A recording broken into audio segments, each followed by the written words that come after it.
Hi everyone! Samahan niyo ako. Gagawa tayo ng simpleng merienda today. No? Ito lang, simple, saging.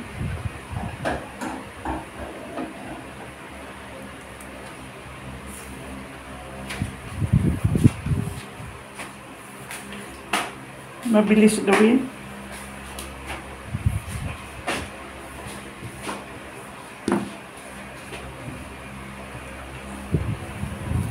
Tsaka laging available sa ating mga kusina.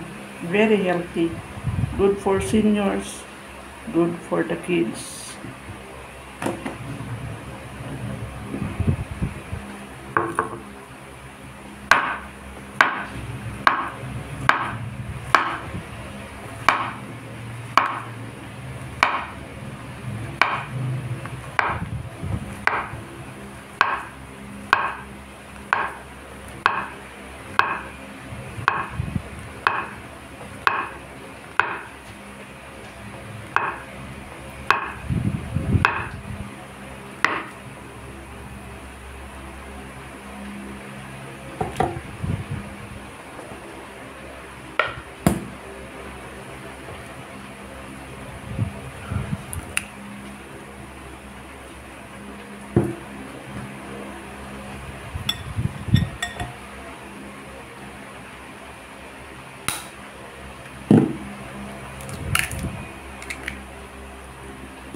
Lagay lang tayo, 3 itlog. 3 lang po ito kasi ito yung small size ng egg ng aking itlog ngayon. Yan, mabilis lang ang paggawa nito at madali lang. I-mash lang natin ang saging kasama ang itlog.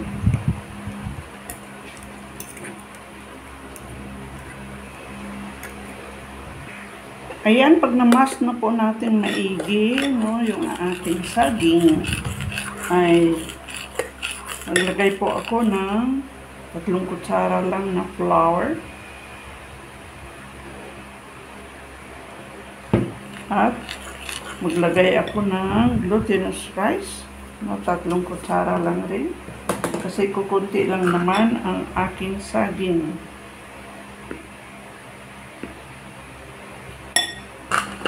At ang sugar ay optional. Pwede tayo maglagay ng sugar, pwedeng hindi. Pero ako maglagay ako 1 kutsara lang. So, depending on your taste. Kung gusto nyo matamis, ay pwede nyo dagdagan. Pero ako, ay pwede ako maglagay ng 1 kutsarang sugar. So, 1 spoon lang ang ilalagay ko kasi matamis naman na ang saging. And then, stir maigi para ma-incorporate lahat. At dito sa maliit nating pan ay maglagay lang po ako ng extra virgin oil. No? Olive oil po. Kunti lang. Yung brush lang natin dito sa ating pan. Yan.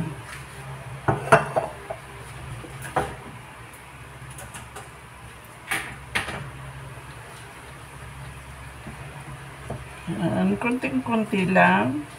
Pero very healthy naman po yung ating mantika na ginagamit. Ito ay extra virgin olive oil. On na natin.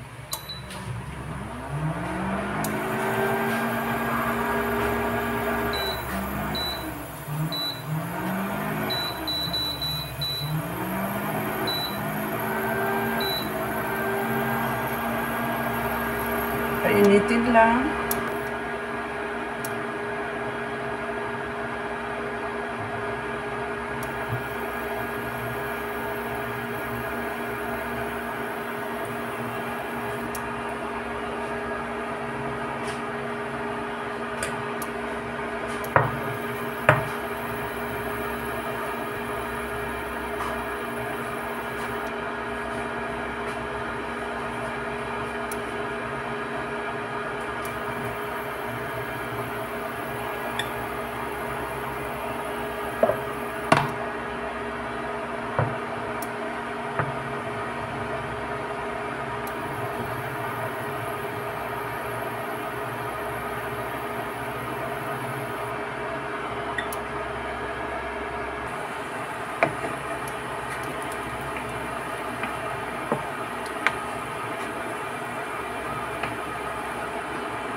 Ayan, at ito na po yung ating masarap na merienda.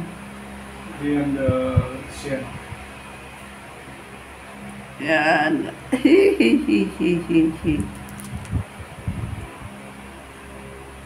Thank you very much for watching my vlog.